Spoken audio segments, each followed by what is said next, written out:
नमस्कार। आज का मोटिवेशनल वीडियो है, बेकार की बातें मत सोचो, काम करो। यानी ये बात के संदर्भ में कही जा रही है कि अक्सर व्यक्ति जब किसी भी काम को कर रहा होता है तो करते समय जब वो कदम उठा लेता है उसके बाद वो सोचना शुरू करता है कि मैं इस काम को करूं या बीच में छोड़ दूं।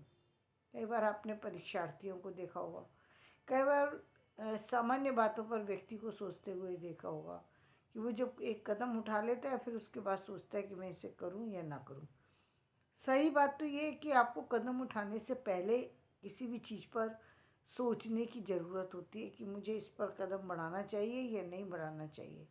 ये बातें पहले सोचने की होती हैं। यदि आपने कदम उठा लिया तो आपको कदम उठाने के बाद यदि स्थिति मोह जैसी हो, जैसे कि गीता में कृष्ण ने जब अर्जुन को उपदेश दिया तो वहाँ पर स्थिति क्या बन रही थी कि वो अपनों को देख करके भयभीत हो रहा था। कर वो अपने मोह वाली बात जो मैंने बताई थी, एक उसमें जो बताई थी वीडियो में, कि उसको मोह हो रहा था कि ये सारे मेरे अपने, मैं इनको, मुझे क्या मिलेगा यदि मेरे अपने जीवित रहने चाहिए, चाहे वो मुझे उसका मुझे कुछ मिले ना मिले कोई फ़र्क नहीं पड़ता। तो वो अपने मोह के कारण से पीछे हटना चाहता था।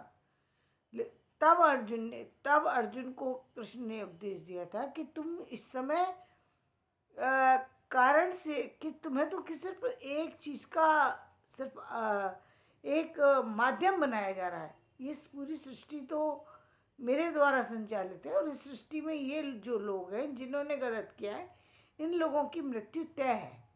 ये सारे वो लोग हैं जिन्होंने जो गलती कर चुके हैं और इनकी मृत्यु तय है।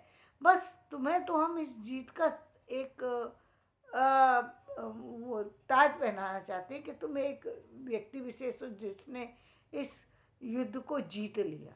सच्चाई ये कि ये तो युद्ध पहले ही जीता हुआ है, क्योंकि ये इन सारे लोगों को जिन्होंने गलत किया है उसको गलत का परिणाम गलत मिलना ही वाला है।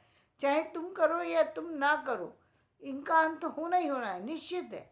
आपको तो सिर्फ श्रेय दिया जा रहा है, इसलिए तुम आप, और दूसरी बात, ये सारे इस समय तुम इन्हें रिश्ते की तरह देख रहे हो, अपने मोह के कारण इनको सारे रिश्तेदार समझ रहे हो। लेकिन जब सारे के सारे सामने लड़ने के लिए आ चुके तो अब ये तुम्हारे अपने नहीं है, ये सारे योद्धा हैं। और इन योद्धाओं को देख करके तुम्हें मोह नहीं होना चाहिए। तो यदि ऐसी स्थिति थी तो उन्होंने ये कहा कि तुम आगे बढ़ो। दूसरी स्थिति कहाँ होती है, जैसे हम परीक्षा में देखते हैं, किसी हम परीक्षा में बैठे, परीक्षा में बैठ जाने के बाद कई बार तो स्टूडेंट जो हैं वो उसमें चले गए, मतलब एग्जामिनेशन हॉल में पहुंच गए और अब जाकर के सोच रहे हैं कि मैं एग्ज़ाम दूं या ना दूं। ये तो आपको पहले पता है कि आपने तैयारी कितनी कर रखी है, कर देना है, नहीं देना, नहीं देना है तो पहले सोचना था। यदि आ चुके हो, यदि अब आप परीक्षा के कक्ष में पहुंच चुके हो तो अब आपको परीक्षा दे देनी चाहिए, क्योंकि परिणाम तो अब निश्चित है। परिणाम तो पास होंगे या फेल होंगे, दो ही है परिणाम।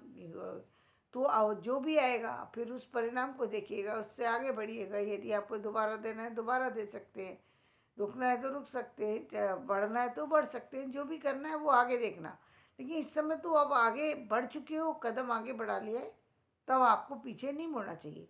यदि पीछे मुड़ने की बात होती है तो कहाँ होती है वो वो पीछे मुड़ने की बात सिर्फ एक ही समय हो सकती है। वो किस समय, यदि आप परीक्षा देने के लिए गए, आपको देनी थी साइंस की परीक्षा और आप बाई द वे कॉमर्स के जो है उसमें रूम में चले गए, तो आपको वापस लौट नहीं पड़ेगा, आपको साइंस के रूम में जाना भाई। आपको आपकी परीक्षा का आपका जो रोल नंबर है वो तो साइंस वालों में होगा ना, कॉमर्स वाले में तो होगा नहीं। तो आपका जाना वहाँ तो व्यर्थ है। तब आपको लौटना है, तब आपको लौटना ही होगा, तब आपका लौटना ठीक है। लेकिन हर बात पर सोचना शुरू कर देना, हर बात को व्यर्थ में सोचना, व्यर्थ में समझना, या रिजल्ट के भय से भयभीत होकर के हर सही बात को गलत कह देना, गलत मान लेना, स्वीकार कर लेना गलत को, मतलब किसी किसी सामान्य व्यय के कारण से आप भयभीत होकर के आप उसके परिणाम को गलत बता दे रहे हैं, तो वो ठीक नहीं है। ये आपने कदम पीछे हटा रहा है, वो ठीक नहीं है। क्योंकि जीवन में सामान्य परिस्थितियों से व्यक्ति को आगे निकलने की ज़रूरत होती है। जब तक ये दो अज्ञानता है और उसके कारण कोई भूल हो रही है वो समझ में आ रही है, लेकिन यदि आपने काम किया, आपने कदम उठा लिया किसी काम में बढ़ने का, तो काम करो, काम करके फिर परिणाम देखो। ज़्यादा से ज़्यादा क्या होगा, आपने परीक्षा दी, आप परीक्षा के माध्यम से कुछ तो स्टडी करेंगे ना। जब आपने परीक्षा में बैठना ही है तो मान लीजिए आप यदि आप सामान्य वे में 4 पेज पढ़ते हैं तो परीक्षा के लिए आपको निश्चित रूप से 40 पेज पढ़ने, तो 40 पढ़ने पड़ेंगे। बेशक आप उसको याद कर पाए ना कर पाए, लेकिन यदि आपने 40 पेज एक बार सामान्य वे में भी पढ़ लिए तो भी आप उस 4 पेज से आगे निकल गए, जो 4 पेज की रीडिंग थी। ठीक इसी तरीके से जीवन में जिन चीज़ों का हमें अनुभव नहीं है और हमें अनुभव ले रहे हैं, किसी चीज़ में हमारी हो सकता है कि गलती हो जाए, अब हम जो जिम्मेदारी लिए उसको पीछे हटने का कोई मतलब नहीं बनता, क्योंकि पीछे हट करके कुछ होने वाला नहीं है। परिणाम तो फिर भी आना ही है, फिर भी आना ही है। आना का मतलब ये कि यदि आप पीछे हटेंगे तो क्या लोग छोड़ देंगे आपको? नहीं छोड़ेंगे। तो आपको उस कार्य में निश्चित रूप से गंभीरता से आगे बढ़ना चाहिए। और दूसरी बातें कैसी, जैसे बेकार की बातें सोचने लगना। जैसे आप गए परीक्षा के लिए, आपने तैयारी करी है, सब कुछ किया सब, लेकिन बिना वजह आप सोच रहे हैं कि मुझे परीक्षा के बाद कितना अंक आएंगे, जबकि आप सच्चाई हर चाहे वो जीवन की परीक्षा हो या वो एग्जामिनेशन की परीक्षा हो या किसी अन्य तरह की परीक्षा हो, हर व्यक्ति अपने परिणाम को जानता है। यदि वो कहते परिणाम नहीं जानता तो इसका मतलब वो या तो पागल है या पागल बना रहा है। न बेवकूफ़ व्यक्ति ही ऐसा हो सकता है जिसको परिणाम नहीं मालूम। अपने कार्य को, किए हुए कार्य का परिणाम हर व्यक्ति को पता है कि मुझे कितना इसका परिणाम प्राप्त होगा। यदि ज्ञानी है तो उसको पता ही है ना कि मैं मुझे कितना मिला। जब आपने किए 50 क्वेश्चन करने और आपने किए 20 क्वेश्चन है तो 50 का रिजल्ट तो नहीं आएगा, आपको पता ही है कि क्या आएगा। तो उस परिणाम से भयभीत होने की बजाय, परेशान होने की बजाय उस सत्य को जानने की ज़रूरत है। व्यर्थ की बात सोच करके परेशान होना कि नहीं भगवान, हे भगवान मुझे इससे ज़्यादा आ जाना चाहिए, कैसे आ जाना चाहिए? जब आपने उतना किया ही नहीं तो रिजल्ट कैसे आएगा? नहीं आएगा, नहीं आएगा, किसी तरीके नहीं आएगा।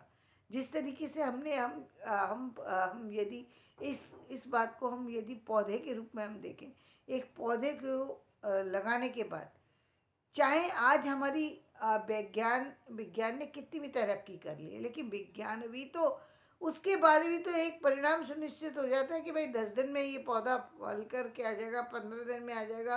पहले 6 महीने में आता था, अब 3 महीने में आ जाएगा। तो भी तो एक परिणाम का एक निश्चित समय है ना।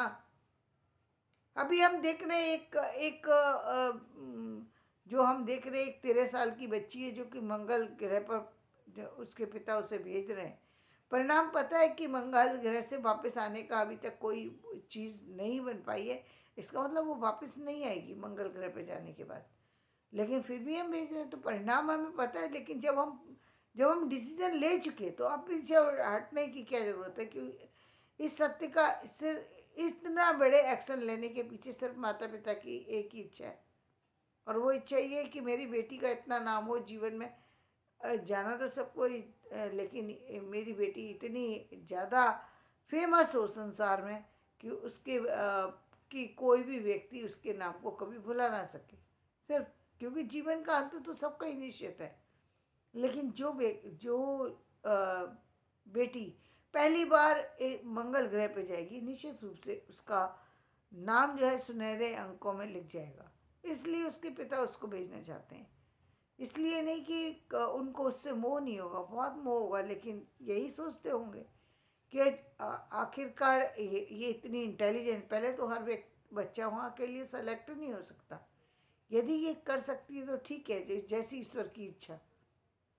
ये सोच करके नहीं कि वो अपने बच्चे का अहित चाहते, नहीं, अहित नहीं चाहते, बल्कि वो ये चाहते मेरे बच्चे का नाम हमेशा अमर हो जाए, ये चाहते हैं। उनके उसके पीछे ये वो है।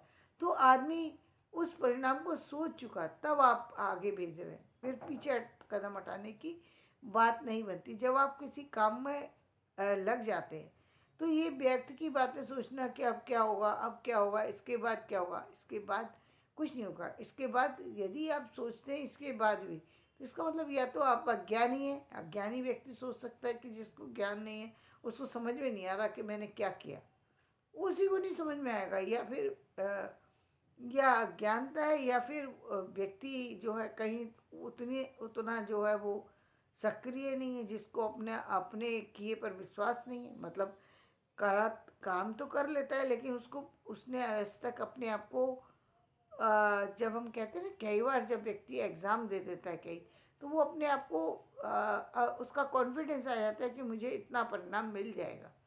लेकिन जब व्यक्ति पहली बार परीक्षा में बैठता है तो वो कई बार अपने जहाँ सब्जेक्टिव चीज़ें हो जाती हैं, वहाँ व्यक्ति उस परिणाम को पूरी तरह आँक नहीं पाता कि कितना परिणाम मुझे मिलेगा। जैसे ऑब्जेक्टिव में पता है कि 10 क्वेश्चन है, 10 में से 4 किए तो 4 सही किए तो 4 का रिजल्ट 4 अंक मुझे मिल जाएंगे। लेकिन वही सब्जेक्टिव में 10 में से 10 आएंगे, 10 में से 8 आएंगे, 10 में से 4 आएंगे। कह पाना मुश्किल इसलिए हो जाता है क्योंकि आपने यदि उसको करके देख लिया है, याद सही ढंग से की, याद करने की ज़रूरत होती है। लेकिन अक्सर जो सब्जेक्ट टफ होते हैं, जैसे हम टफ उनको कहेंगे जो ऐसे इंग्लिश हुआ, या हम रसियन कहते हैं, फ्रेंच कहते हैं, जापानीज कहते हैं, वहाँ पर हम उसको याद करते हैं। या इतिहास कहते हैं तो इतिहास में हम याद करते हैं। लेकिन लिटरेचर में जब हम अपने ही सब्जेक्ट की बात करें, हिंदी की, लोग याद नहीं करते, बस ऐसे ही लिख करके चले जाते। याद करने की ज़रूरत है। क्यों? क्योंकि यहाँ पर परिणाम सुनिश्चित यदि आपका हो गया तो तो आपकी परीक्षा का जो परिणाम है वो बेहतर हो सकता है, उसमें 1 नंबर भी मायने रखता है आपका। इसलिए बेहतर परिणाम लाने के लिए उसको याद करके लिखना वो अच्छा है। सब्जेक्टिव है, बेशक सब्जेक्टिव है, लेकिन सब्जेक्टिव में भी यदि आप अपनी तरफ से लिखेंगे तो हो सकता है कुछ ऊपर नीचे हो जाए, लेकिन गुंजाइश नहीं है ना ऊपर नीचे की। 1 नंबर भी कम होगा तो वो वहाँ पर आपके परिणाम को प्रभावित कर देगा। जो आपका परिणाम परीक्षा में आने वाला है, और आपका 1 नंबर भी मायने रखता है, क्योंकि ये किस लिए परीक्षा दी जा रही है? जीवन में सफल होने के लिए। जीवन में सफलता कौन सी? अच्छे जॉब की। किसी भी परीक्षा, किसी भी तैयारी के साथ जुड़ा होता है कैरियर व्यक्ति का। और जब कैरियर से रिलेटेड बात हो रही है तो वहाँ पर हम परिणाम को एक लाइट वे में नहीं ले सकते कि चलो कोई फ़र्क नहीं पड़ता। फ़र्क पड़ जाता है, बहुत बड़ा फ़र्क पड़ता है। यदि आपका एक बार कैरियर पीछे चला गया तो फिर आगे आना बहुत मुश्किल होता है। या जो चीज़ें छूट गई उनको दोबारा से समझ पाना। आज आप देख रहे हैं कि बहुत सारी चीज़ें जो पीछे छूट गई वो दोबारा व्यक्ति कर पाएगा या नहीं कर पाएगा, कह पाना बहुत ही मुश्किल होता है। इसलिए आगे उसको नहीं है आप लेके चल सकते। अपनी तैयारी आज ही इतनी अच्छी करो जिससे कि आने वाले भविष्य में कभी पीछे मुड़ने की ज़रूरत ना पड़े। किसी कोई ऐसी स्थिति ना आए जबकि कोई व्यक्ति आपको नीचे दिखा सके। तो वो जीवन में यदि आप बेहतर रिजल्ट चाहते हैं तो बेहतर परिणाम के लिए व्यक्ति को बहुत सारी चीज़ें याद करनी पड़ती हैं। सिर्फ ऐसे नहीं होता कि बस हो जाता है। उस जो जो लोग सोचते हैं कि ये सब्जेक्ट में तो हम कुछ भी कर लेंगे। अक्सर निबंध के मामले में ऐसा होता था। पहले एक निबंध का वो आता था, एक निबंध लिखने के लिए आता था जिसमें कि लोग अक्सर याद नहीं करते थे और रिजल्ट वहाँ पर गड़बड़ हो जाता था। तो वो परिणाम सुनिश्चित नहीं होता। अब हम देख रहे हैं कि जो प्राइवेट स्कूल है वहाँ पर जो भी देते हैं, चाहे ऑब्जेक्टिव हो या सब्जेक्टिव हो, वहाँ पर लिखा हुआ है तो ना बच्चा याद करके जाता है। तो वो एक तो उसको वो पैटर्न पता लग जाता है कि मुझे इतना याद करना है तभी मेरा रिजल्ट इतना आएगा। तब वहाँ पर एक फिक्स परिणाम को हम देख सकते हैं, लेकिन कुछ चीज़ें ऐसी थी जहाँ फिक्स परिणाम नहीं है, तो वहाँ पर आपको उस समय का, उस स्थिति का वो उसको देखना होगा कि जब जहाँ पर आपने अपने उससे लिखा है, अनुमान से लिखा है, तो अनुमान के बाद अनुमान का ही रिजल्ट आएगा। वो कितना आएगा ये बाद में ही बताया जा सकता है, लेकिन परिणाम फिर भी पता होता है, एक नंबर पीछे या एक नंबर आगे, लेकिन परिणाम फिर भी व्यक्ति विशेष को पता होता है। तो बेकार की बातें नहीं सोचना चाहिए। काम करने के समय पर आप काम की बातें सोचिए, जो उससे रिलेटेड बातें हैं उन्हें सोचिए कि क्या क्या चीज़ें उससे रिलेटेड हैं जिस काम को आप करने जा रहे हैं। आपके हाथ में वही चीज़ है, आप उसको सोचिए। दूसरी बात, ये जो कहा जाता है कि परिणाम की अपेक्षा नहीं करना चाहिए, निष्काम होकर के काम करना चाहिए, ये निष्काम को जो जिस संदर्भ में व्यक्त किया जाता है वो संदर्भ लागू नहीं होता जीवन में, क्योंकि निष्काम होकर के व्यक्ति कुछ काम कर ही नहीं सकता। परिणाम की जरूरत है, निष्काम होकर कैसे करेगा? जब जब उसको परिणाम पता है तभी वो काम कर सकता है। पता है कि भाई मैं गेहूं की फसल लगाऊंगा और 6 महीने में लग करके पूरी 6 महीने में पूरी तरह से फलित हो जाएगी। 6 महीने में इसकी फसल का जो है पैसा भी आ जाएगा और मार्केट में भी चली जाएगी और सब कुछ हो जाएगा। तो आप उसके परिणाम को बेहतर से बेहतर बनाने के लिए अच्छे से अच्छे बीज डालेंगे, अच्छी अच्छी खाद डालेंगे, उसके लिए उतनी मेहनत करेंगे, चाहे गर्मी हो या सर्दी हो। आप गर्मी सर्दी को छोड़ करके उसके काम में लगेंगे। क्यों? आप एक अच्छा रिजल्ट पाना चाहते हैं। तब आप कहेंगे निष्काम होकर कोई बात नहीं है, मैं बोल देता हूँ, जो होगा देखा। जो होगा का समय नहीं है। आज तो समय वो आ गया है जबकि आप वैज्ञानिक युग में, जबकि आपको पता है कि बारिश होगी या नहीं होगी, जब आपको पता ही है कि आपको पहले ही पता है कि 3 महीने बारिश होगी और आप तो बारिश होगी, और यदि यदि बाढ़ की संभावना है, निश्चित रूप से आपको वही कार्य करना चाहिए जिससे कि आर्थिक स्थितियां ना बिगड़े। चाहे वो किस तरीके का काम होगा और कैसे करा जाएगा वो अलग चीज़ है, लेकिन आपको वही कार्य करना चाहिए जिससे समझ आपके जीवन की समस्याओं का समाधान हो सके, ना कि आप जीवन में और अधिक कठिनाइयों में फंस सके। जैसे आपने किसी से कर्जा लेकर के बिना किसी, जब मालूम है 3 महीने भयंकर बारिश होने की संभावना है, लेकिन फिर भी हम तो अब भगवान भरोसे होकर के फसल बोई देते, ये क्या बात हुई? जब आपको सामने कहा जा रहा है 3 महीने बहुत बारिश होगी और आपको मालूम है कि अभी तक ऐसी कोई व्यवस्था नहीं आई है कि जहाँ पर बाढ़ को रोकने की कोई स्थिति बन सके।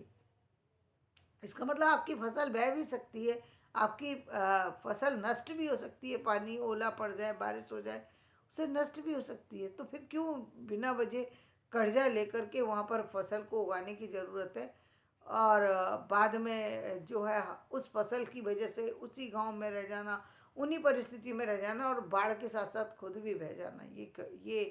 ये जो स्थिति है वो पहले हुआ करती थी, आज नहीं।